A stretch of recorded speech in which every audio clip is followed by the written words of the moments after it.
This is an ancient Indian dude with far too much time on his hands.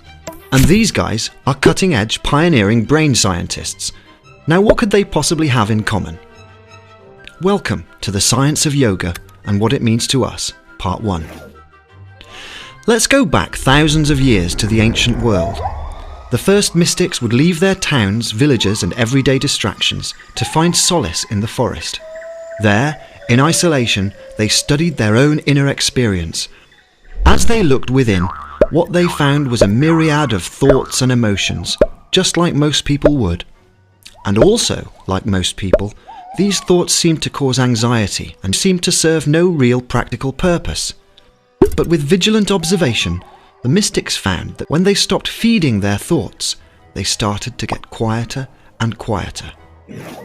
They were quite literally changing their state of mind from the inside out.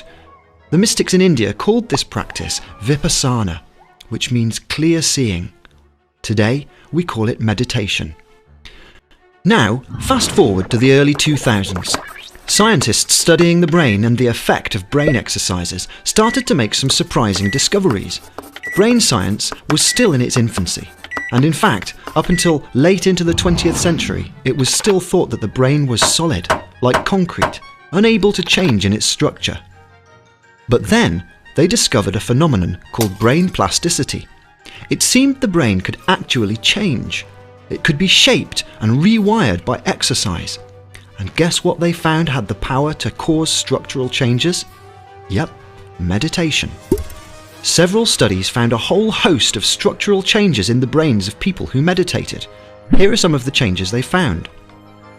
The default mode network, which could stimulate wandering and aimless thought grooves, was quietened down.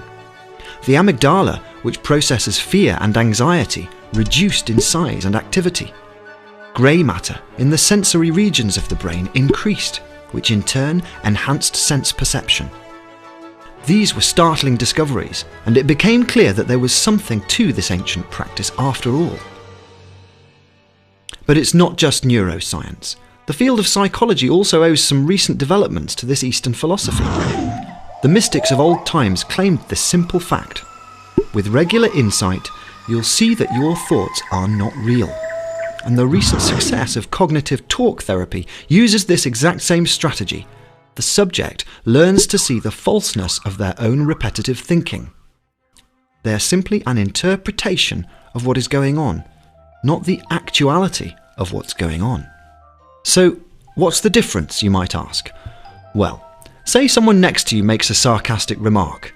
This may trigger you to start thinking about a number of possible explanations, and they could all be completely false. For example, she did that on purpose. Everyone does this to me. They're all planning to keep me down, etc. See how these thoughts lead to other thoughts which multiply with each other? The philosophy of vipassana is to see that these thoughts are nothing more than stories in your head. And as you get better, they stop multiplying so quickly. But don't be disheartened, it takes practice. By the way, you don't necessarily have to look like a yogi or sit like a pretzel to meditate. So whether it's breathing meditation, watching meditation, dancing or fishing meditation, whatever clears your mind is a great place to start. All of these techniques contribute to a healthier mind. There is something that brain science is starting to substantiate, and it's what ancient mystics said all those years ago.